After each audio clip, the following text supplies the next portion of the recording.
Olá, eu sou o Ricardo Esteves Ribeiro.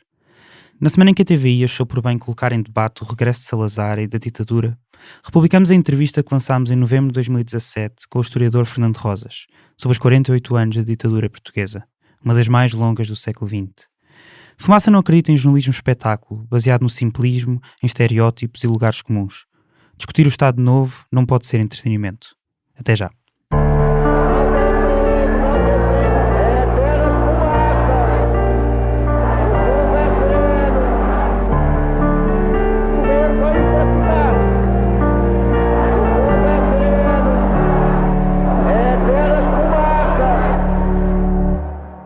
Bem-vindas e bem-vindos ao Apenas Fumaça, onde se fala sobre a sociedade com quem quer falar sobre ela. Eu sou a Maria Almeida. Eu sou o Ricardo Ribeiro.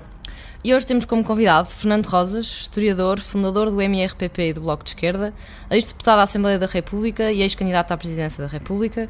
É professor catedrático jubilado no Departamento de História da Faculdade de Ciências Sociais e Humanas da Universidade Nova de Lisboa e investigador no Instituto de História Contemporânea. É autor de variedíssimos livros, como Salazar e o Poder, a Arte de Saber Durar. Bem-vindo. Boa tarde. Lisboa, Câmara de Deputados, junho de 1854. Rodrigo Menezes enumera os excessos que havia presenciado nas festas de Santo António.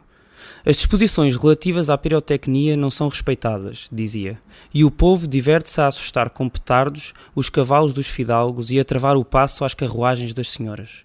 Quando ia prosseguir a sua intervenção sobre a necessidade de introduzir reformas na polícia para civilizar os costumes populares, uma voz interrompeu. Mas não há desordens.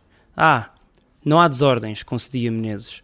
Não há porque este país é manso, é quietíssimo, ninguém quer fazer mal algum, e tanto que há um exército muito pequeno, em todo o país há sossego. Assim começa a introdução do livro Portugal à Coronhada, Protesto Popular e Ordem Pública nos séculos XIX e XX, do Diego Palacios Sarazalas. O povo português sempre foi manso e quietíssimo? Não necessariamente. Essas características da mansidão têm muitas vezes a ver com, historicamente, o país ser um país massivamente rural e de uma ruralidade marcada pela pequena propriedade, por uma forte influência da Igreja Católica, um controle muito acentuado dos caciques rurais, dos proprietários. E isso fazia de Portugal uma população aquietada, controlada, com algumas ilhas de agitação social e política, que eram as ilhas urbanas, sobretudo Lisboa, Margem Sul, a cidade do Porto também, onde havia uma maior concentração urbana, onde as relações tradicionais da ruralidade se esvaíam em função de uma nova sociabilidade urbana, onde entrava o sindicato, onde entrava a política, onde entravam os primeiros partidos democráticos ou democratizantes, e, portanto, era um oceano de ruralidade com ilhas no século XIX, fins do século XIX, de radicalismo republicano e depois de radicalismo operário também, sindical, com grande influência desde o princípio dos sindicalistas revolucionários, dos anarco-sindicalistas. O Partido Socialista sempre teve uma influência menor, era um Partido Socialista reformista, que se colou muito aos partidos republicanos, mas com pouca implantação no movimento operário. E, portanto, esse país aparentemente manso explodiu numa revolução popular, radical, no 5 de outubro de 1910, e esse país urbano, radical, republicano, resistiu ferozmente ao advento da ditadura militar, através de sucessivos levantamentos revolucionários entre 1927 e 1931, tentou uma greve geral revolucionária em 1934 contra a fascização, a corporativização dos sindicatos, veio para a rua festejar o fim da Segunda Guerra Mundial, enfim, quer dizer, veio para a rua no fim da guerra com a esperança da democracia, voltou a vir com o terremoto político que foi o general Humberto Delgado, e depois fez o 25 de Abril, fez a Revolução Portuguesa de 64 e 75. Portanto, O país manso. O país não é tão manso como isso, quer dizer, à medida que o país se foi urbanizando, industrializando e terciarizando, e que o mundo rural se esvaziou na imigração ou na urbanização, essa composição social ditou um país que ainda hoje, na vida política da democracia, após o 25 de Abril, é um país que vota maioritariamente à esquerda. A 2 de junho de 2013, José Pacheco Pereira escreveu num texto no Público, a propósito do lançamento do seu livro, do Fernando Rosas, Salazar e o Poder, a Arte de Saber Durar. Ele disse o seguinte: nesta dicotomia era difícil encontrar uma problemática como esta. Porquê é que o Estado Novo durou tanto? Até porque essa problemática interroga o conhecimento histórico e interroga-nos a todos. Cada um de nós tem de se perguntar porquê é que não caiu mais cedo. E esta é uma pergunta que faz todo sentido sobre a ditadura mais longa da Europa, se excluirmos a União Soviética. Na realidade, nenhum país europeu conheceu uma tão longa permanência de instituições ditatoriais, algumas que antecedem o próprio poder pessoal de Salazar, sem um único dia em que se vivesse diferente. Não aconteceu na Turquia, não aconteceu em Espanha, não aconteceu na Grécia, não aconteceu na Alemanha nazi, na Itália, não aconteceu mesmo nas experiências ditatoriais fora da Europa. E a questão que se coloca aqui é tentar compreender porque é que várias gerações de portugueses, pais, filhos e netos, de alguma maneira viveram tanto tempo sob um regime que a dada altura parecia eterno. Na totalidade, o regime do General Carmona, Salazar e depois Marcelo Caetano durou 48 anos. Porquê é que durou tanto tempo? Bom, essa é a pergunta que eu tento responder com esse meu livro, Portugal, o Salazar e o Poder, a Arte de Saber Durar. Durou porque durou o tempo que durou, em primeiro lugar, porque conseguiu sobreviver à guerra, à Segunda Guerra Mundial. Isso foi fundamental, quer dizer, a neutralidade portuguesa na Segunda Guerra Mundial, que teve altos e baixos, foi uma neutralidade flutuante, de acordo com as conjunturas da guerra, permitiu, todavia, ao ditador apresentar-se no fim da guerra como um país que, no fundo, tinha apoiado discretamente a Inglaterra, quando era preciso, etc.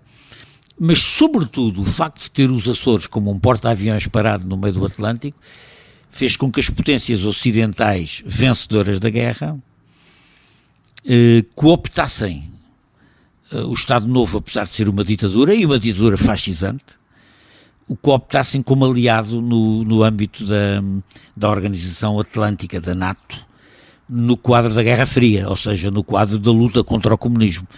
E essa circunstância permitiu não só ao regime do Salazar, mas ao regime do Franco, em Espanha também, um novo fôlego, ganhar um novo fôlego depois da guerra.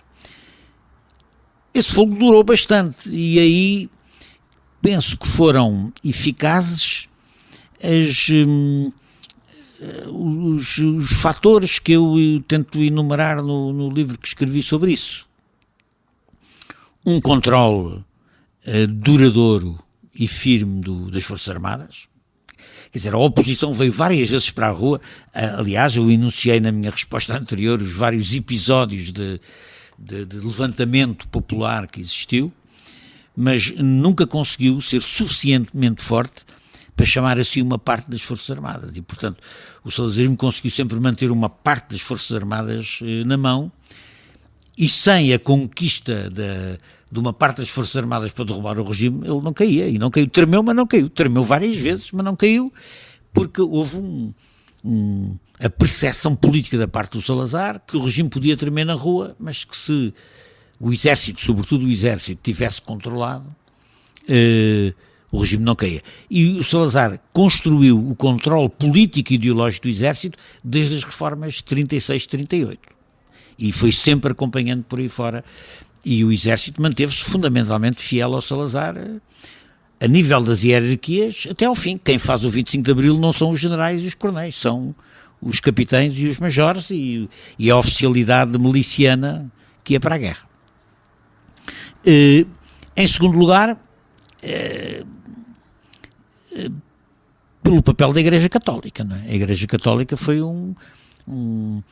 a Igreja Católica foi um instrumento de durabilidade do regime muito importante, porque o Salazar, com a Concordata de 1940, fez uma divisão de águas, ou seja, deu privilégios importantes à Igreja Católica, no ensino, na assistência social, no cotidiano, não é? Praticamente é a religião do Estado, não é?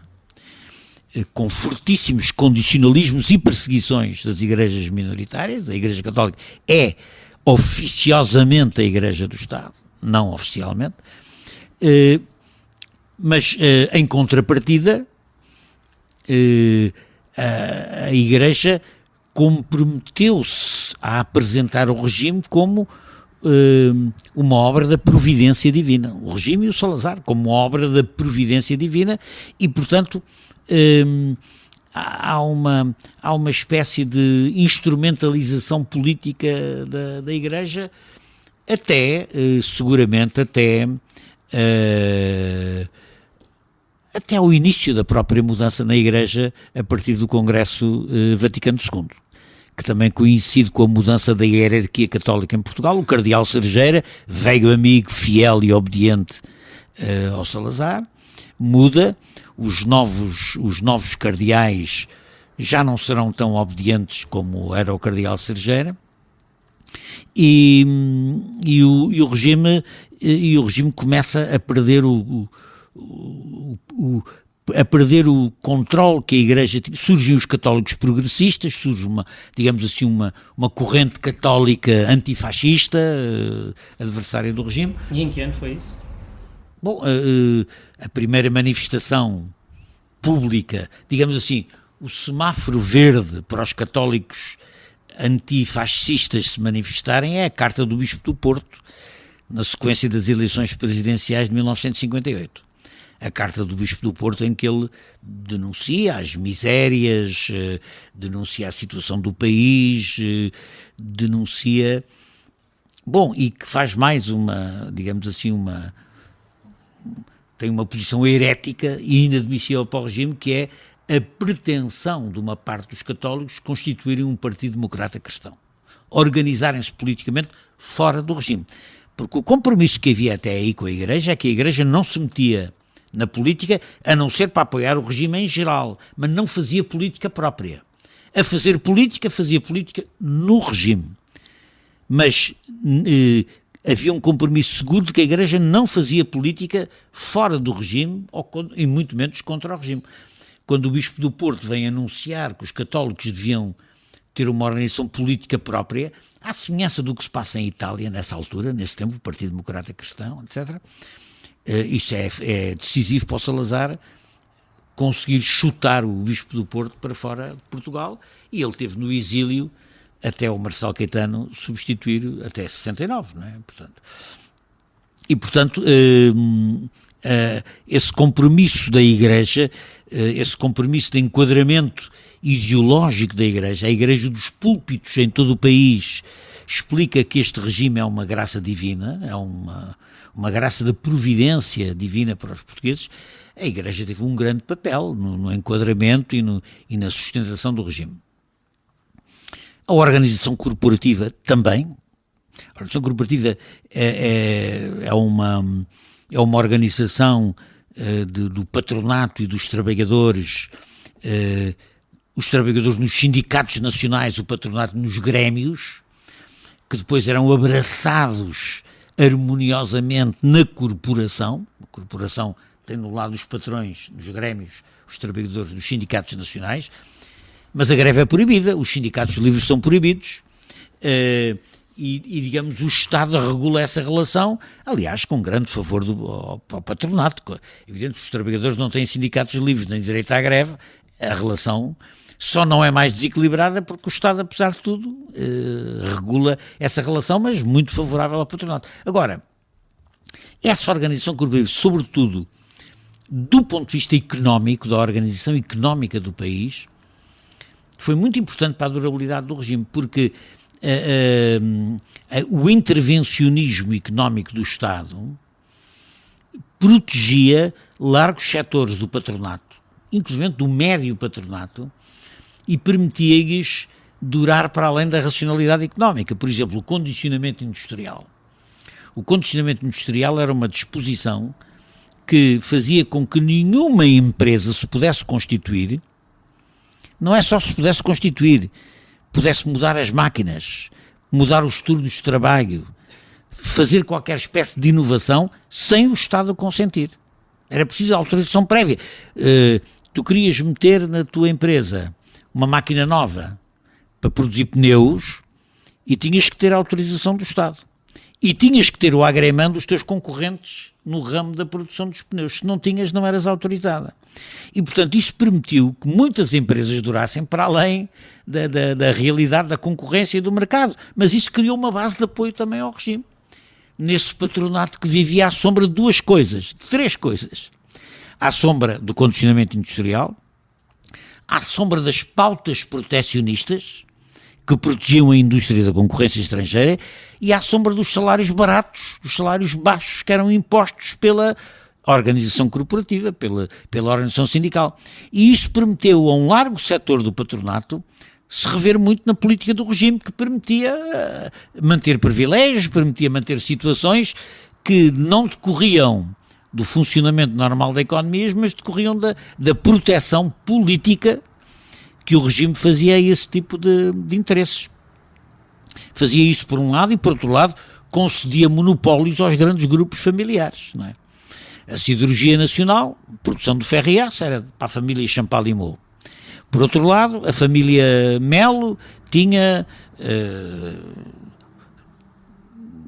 a química de base, tinha os sabões, tinha não sei o quê, e, portanto, as grandes famílias do capital financeiro tinham um regime monopolista que entregava a eles, ou em regime de oligopólio, grupos de empresas, o monopólio de interesses. A proteção dos grandes interesses, por um lado, o condicionalismo industrial, as pautas, a organização corporativa, fizeram com que, para uma grande parte da burguesia portuguesa, isto fosse um regime que era um regime agradável. Não era agradável para os trabalhadores por conta de outrem, que não podiam reivindicar, não tinham sindicatos, não podiam fazer greve, não tinham liberdade de expressão, se falavam eram presos, portanto, mas isso foi um elemento, a organização corporativa foi um elemento de durabilidade também. No seu livro fala também da importância das violências. Depois havia ainda, que eu também falo no livro, uma organização tendencialmente totalitária, quer dizer, as pessoas hoje não têm a noção disso. O Estado tinha um aparelho de controlo ideológico que entrava no dia-a-dia das pessoas, nas sociabilidades das pessoas, na escola, no trabalho, nos lazeres. A FNAT, a Fundação Nacional para a Alegria no Trabalho, planeava os lazeres dos trabalhadores, do campo e da cidade. E, portanto, havia uma organização que na escola, na família, no lazer, no trabalho, se preocupava com aquilo que as pessoas deviam pensar e fazer. Uma organização de caráter totalizante, absolutamente totalizante. E isso, naturalmente, era muito importante para o regime se manter. Nas empresas, por exemplo, na empresa da CUF que eu estudei, era muito pouco provável que alguém chegasse a chefe de repartição sem batizar os filhos, não é? Havia um controle sobre isso. O senhor batizou os filhos ou não batizou? Não batizou. Então, se não batizou, é suspeito, não é? Quer dizer, quando eu entrei para o primeiro ano do liceu que frequentei durante 7 anos, o Liceu Pedro Nunes, havia uma cadeira que era obrigatória, que era a religião e moral, cadeira de religião e moral, que era dada por um padre,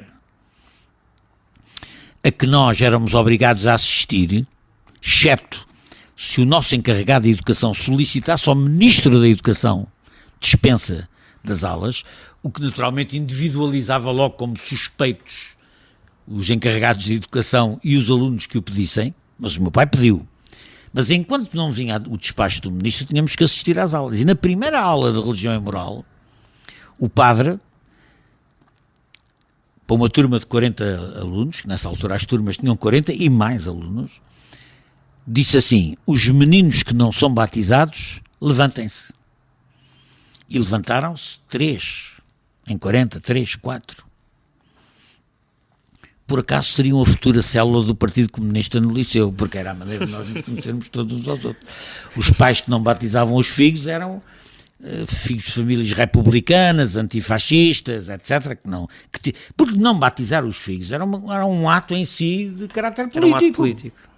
Porque, quer dizer, mesmo as pessoas que não concordavam com o regime, para não ter problemas, batizavam os filhos. Quer dizer, para chegar a chefe de repartição, tinha que se batizar os filhos, senão ninguém chegava a chefe de repartição. Quer dizer, isso era limpo, não é?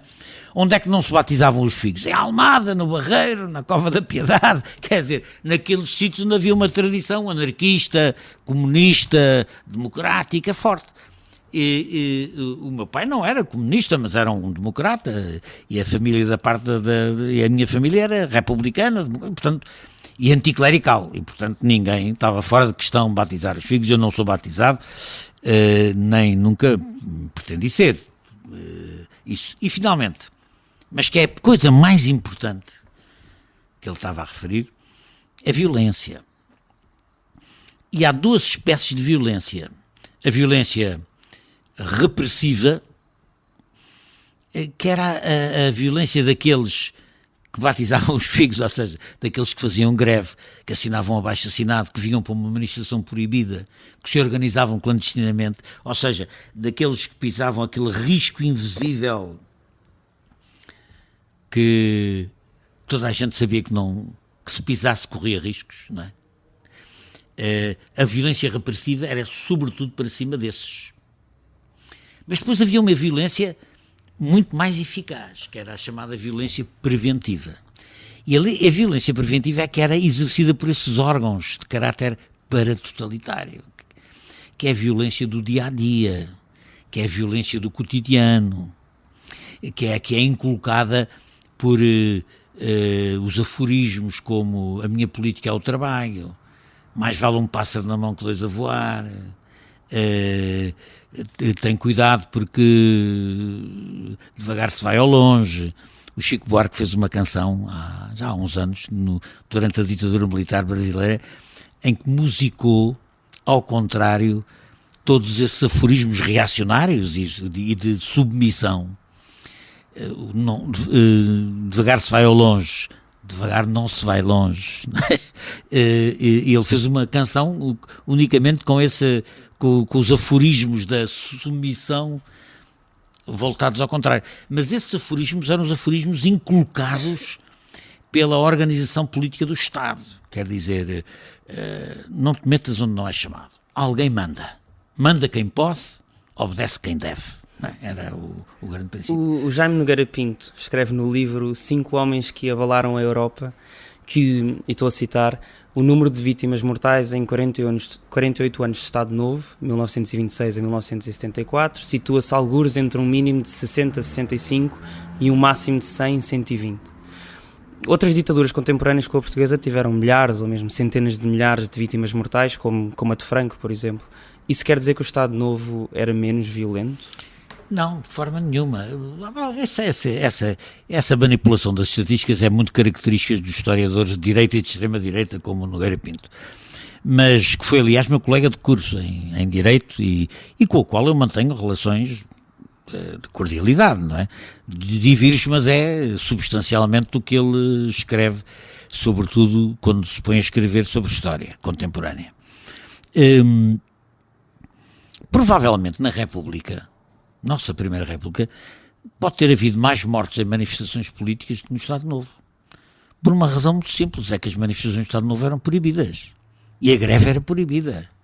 E, portanto, só o facto de sair à rua era já um risco. Só o facto de tentar fazer uma coisa era já um risco. O Estado tinha um controle absoluto, eram proibidos os partidos políticos, eram proibidos as manifestações, eram proibidos a imprensa livre, era proibido tudo, não é? E, portanto, quer dizer, o controle repressivo, intimidatório, a eficácia da tal violência preventiva, mais a violência repressiva que intervinha no fim da linha, fazia com que provavelmente as lutas sociais e políticas fossem muito mais difíceis, mais raras, e portanto o número de vítimas fosse obviamente menor.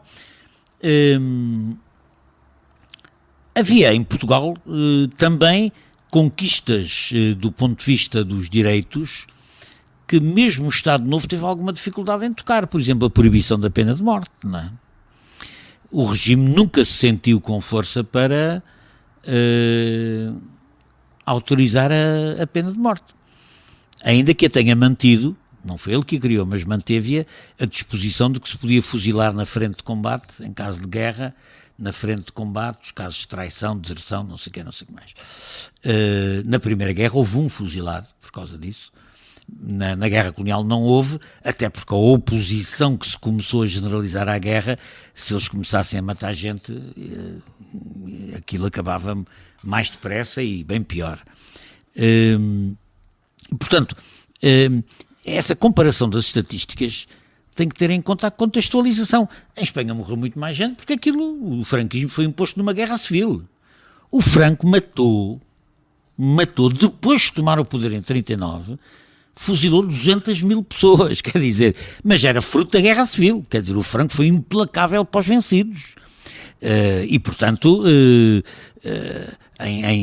em Espanha, o ambiente da guerra civil prolongou-se longamente, depois mesmo da vitória dos franquistas.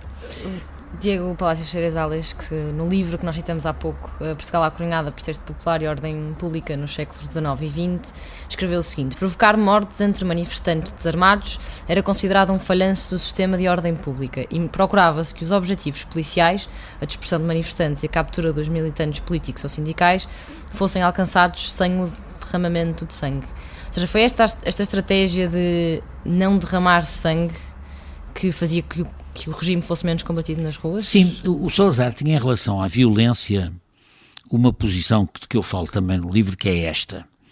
A violência era necessária, mas devia ser exercida de tal forma que não provocasse uma reação pior do que o mal que se procurava evitar. E, portanto, o Salazar, aceitando que a violência era indispensável para a defesa e consolidação e depois para a defesa do regime, tinha um uso prudente da violência. Ou seja, não há muita violência mortal, mas há. O general Humberto Delgado foi morto pela PIDE, o José Dias Coelho foi morto pela PIDE. As vítimas mortais do regime são gente assassinada pela polícia política. Mas há uma violência que é mais eficaz e menos contraproducente que matar as pessoas, num país onde não há pena de morte, nem há tradição de assassínio político, como era Portugal, apesar de tudo. Enfim, bem sei que o Sidónio Pais foi assassinado, e o António Grange também, mas quero dizer, isso não era corrente na vida política portuguesa. Aliás, há um panfleto de propaganda do Estado Novo que diz que o Estado seja tão forte que não necessite ser violento. Exatamente, essa é a essência da coisa, ou seja, um Estado que assuste tanto as pessoas, que as impeça tanto de pensar e de fazer, que poupe os extremos da violência. Agora, o cotidiano, no Estado Novo, e eu vivi-o durante 28 anos, era marcadíssimo pela violência simbólica e real do dia-a-dia. Quando se perguntam aos meninos do primeiro ano quem é que não é batizado, isto é um ato de extrema violência e intimidação. Mas isto passa-se no cotidiano, no dia-a-dia, no local de trabalho, na escola. E por isso é que essa violência preventiva, que é uma violência preventiva, invisível, era mais eficaz que a violência repressiva. Agora, um regime que proíbe os partidos, proíbe a liberdade de expressão, proíbe a liberdade de associação, proíbe o debate, pura e simplesmente, é um regime que tem que, para se manter, tem que exercer uma violência preventiva brutal sobre as pessoas para elas terem medo. O medo é uma coisa absolutamente característica da sociedade estado-novista. O medo. A minha política é o trabalho. Não é? A minha política é o trabalho. Alguém faz política, eu não. E esse medo, essa violência que nós estamos aqui a falar, tem ainda hoje marcas em Portugal? Em algumas situações tem. Quer dizer, Por exemplo, quando nós vivemos agora este período da Troika e da política antissocial do governo que precedeu este, quando uma pessoa tem em casa uma família para alimentar e está sujeito a uma legislação que permite o patrão despedir o trabalhador quando ele quiser, ainda por cima com uma indemnização baixa, as pessoas pensam duas vezes antes de levantar a voz, de protestar contra o abuso, de se inscrever no sindicato, muito menos de fazer greve. Portanto, o medo existe. O medo existe, sobretudo, quando se cortam os direitos das pessoas, quando as pessoas deixam de ter proteção. E, portanto, a política da austeridade é uma política mais inteligente que a do ponto de vista do capital do que a repressão pura. Porque a repressão pura provoca a indignação e a resistência. Esta política que é de repente tu podes ser despedida quando o patrão quiser. Em vez da indemnização 20, tens a indemnização 5. A tua mulher trabalha na mesma fábrica ou no mesmo setor. Se vai um, a seguir vai o outro, depois como é que as pessoas vivem? Como é que as pessoas comem? Como é que as pessoas mantêm a casa? Não é? A Cristina Andrade, dos Precários Inflexíveis, dizia: não acredito na ideia de quanto pior, melhor. É mais fácil resistir quando se tem comida na mesa e sabemos onde vamos dormir à noite. Mas isso sem dúvida nenhuma. Historicamente, agora estou a dizer do ponto de vista histórico, quer dizer, porque é que a Grande Depressão de 29 não deu origem à Grande Revolução? Porque exatamente o desemprego em massa é muito eficaz do ponto de vista da desmobilização das pessoas. Não é? Porque é que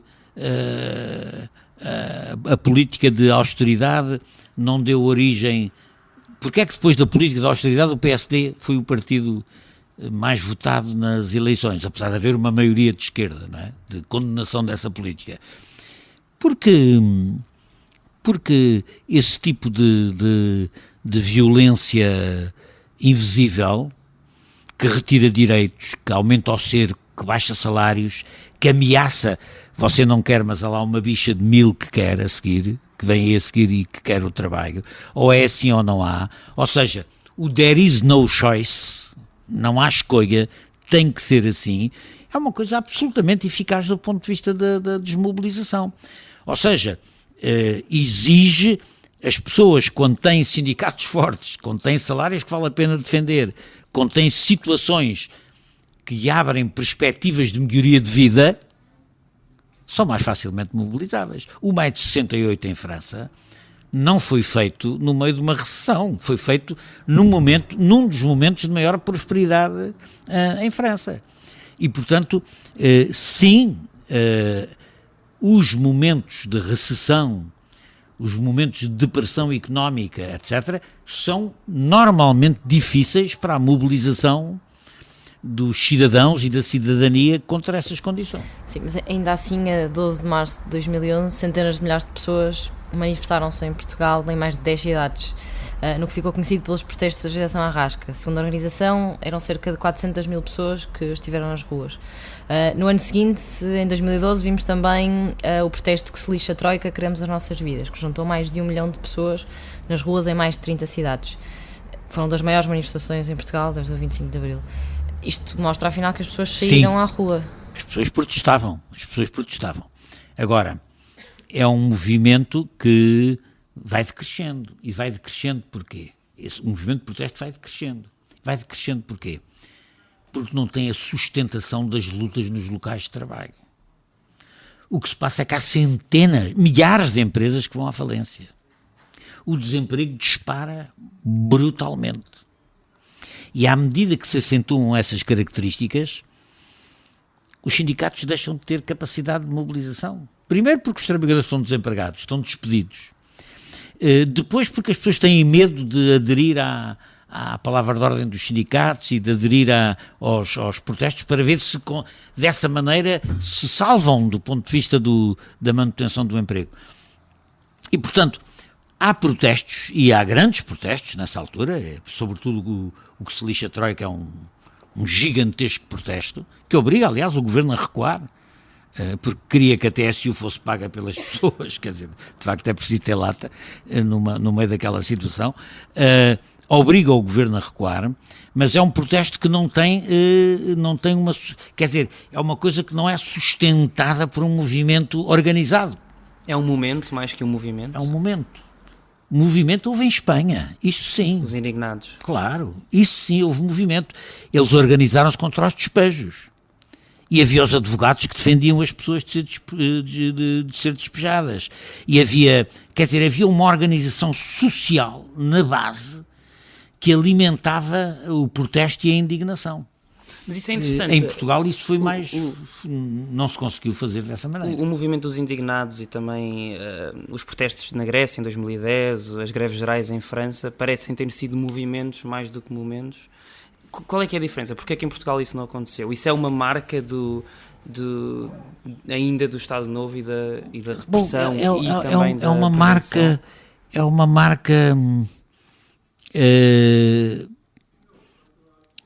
uma marca de um mundo do trabalho que teve muito tempo sem tradições de organização e de luta, não é? Não é fácil organizar movimentos sociais em Portugal, não é fácil. Porque as pessoas resistem, porque é difícil mantê-los, não é? Alguns mantêm-se, quer dizer, não é impossível, tanto que há os precários inflexíveis, esses movimentos do precariato, etc. Mas isso não é fácil manter duradouramente movimentos sociais. Houve várias tentativas, mas isso não é muito fácil.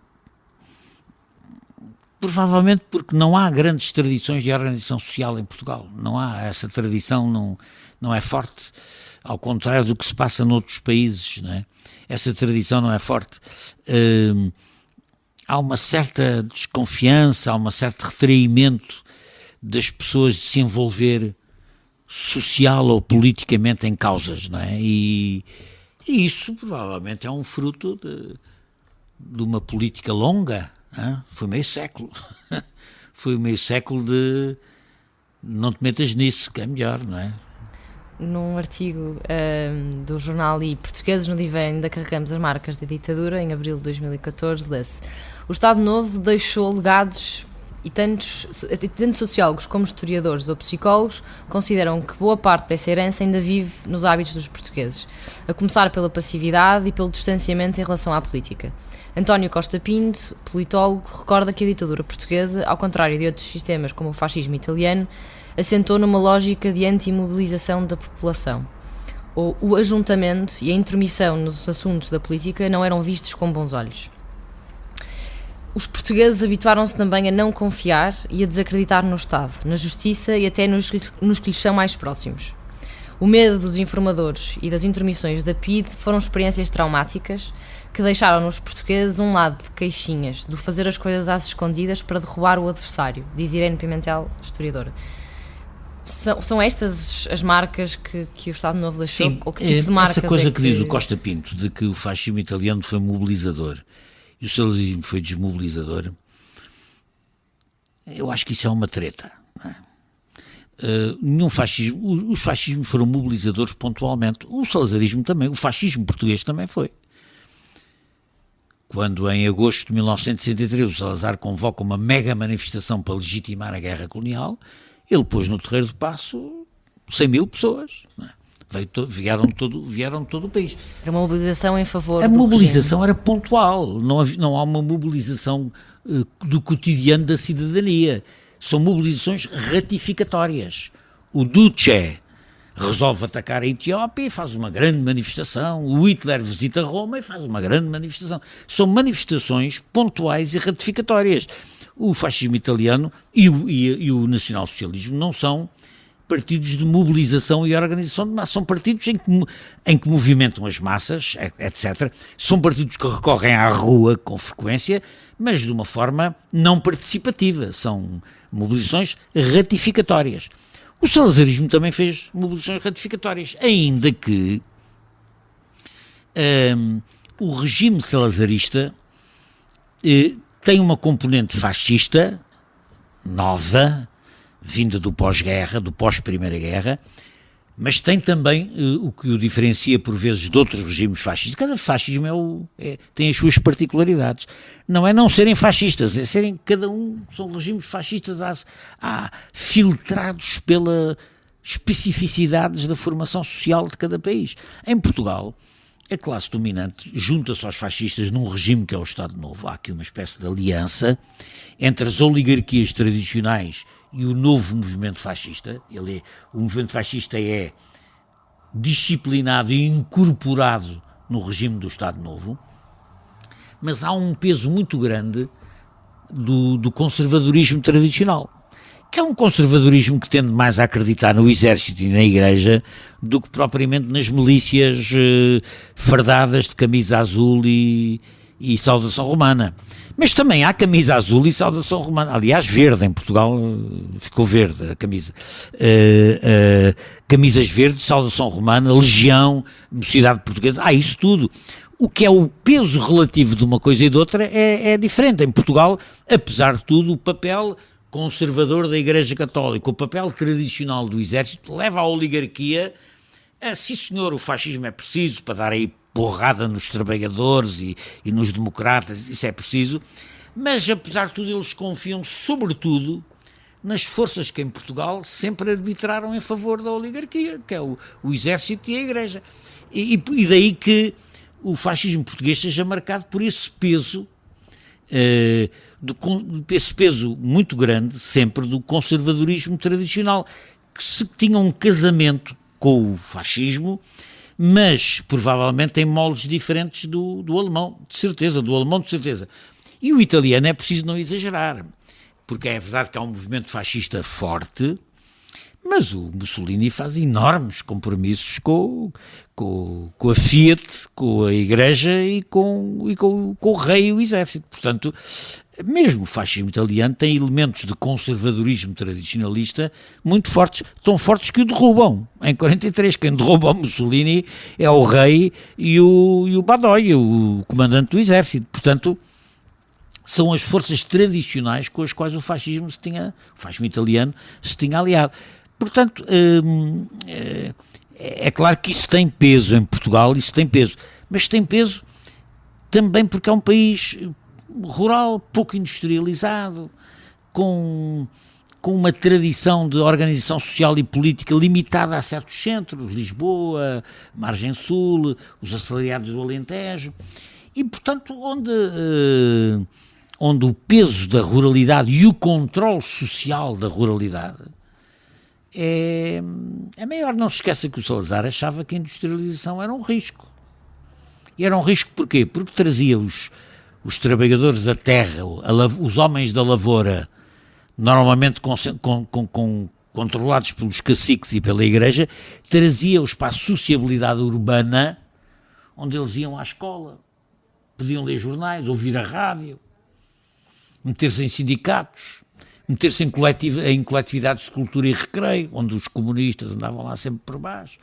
E, portanto, e por isso há aqui uma recusa conservadora do próprio progresso que marca muito a ditadura portuguesa. Agora, apesar de tudo isso, quando se dá o 25 de Abril, Portugal faz uma revolução, a revolução mais avançada da Europa, de 74 a 75. Porquê?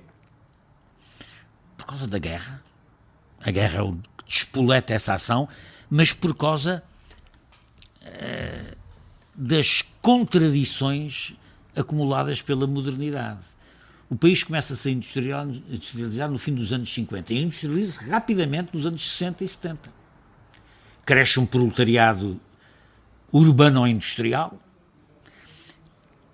uma pequena burguesia urbana moderna dos serviços, banca, seguros, que substitui o velho terciário, um novo terciário, e toda essa amálgama social vai acumulando expectativas de melhoria de vida que são negadas pelo regime.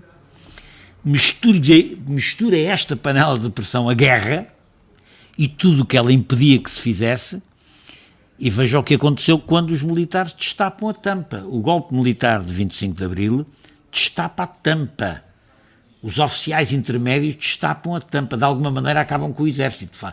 Transformam o exército no MFA, que é uma coisa diferente de um exército. Não é? É uma coisa um bocadinho diferente de um exército. E isso permite que as tensões acumuladas explodam num movimento revolucionário que invade tudo. Em 74, 75.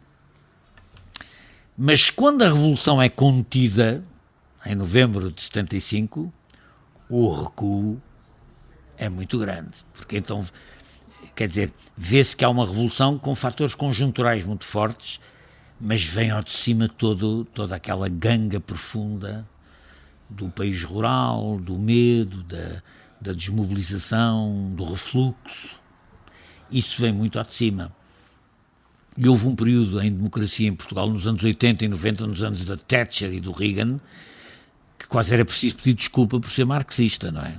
Agora o tempo é outro, felizmente, mas quer dizer, em que o capitalismo tinha vencido o socialismo, a União Soviética tinha ido à vida, o comunismo tinha acabado, era o fim da história e não havia mais solução nenhuma a não ser aceitar a ordem natural das coisas. Isso passou, sobretudo depois da Grande Depressão, da Segunda Grande Depressão de 2008, 2009, isso passou, a correlação de forças mudou também, mas os refluxos, as derrotas num país como este são profunda e duradouramente sentidas. Este foi mais um episódio do É Apenas Fumaça, onde se fala sobre a sociedade com quem quer falar sobre ela. Obrigado, Fernando Rosa, historiador, professor catedrático jubilado na FCSH e investigador no Instituto de História Contemporânea. O É Apenas Fumaça é produzido por Bernardo Afonso, Frederico Raposo, Maria Almeida, Pedro Zuzarte, Pedro Santos, Sofia Rocha, Tomás Pereira e por mim, Ricardo Ribeiro. A música é dos Lotus Fever. Ouçam mais episódios em apenasfumaca.pt ou no iTunes, SoundCloud, YouTube, Comunidade Cultura e Arte, RUM, Rádio Universitária do Minho e também noutras aplicações de podcasts. Até já.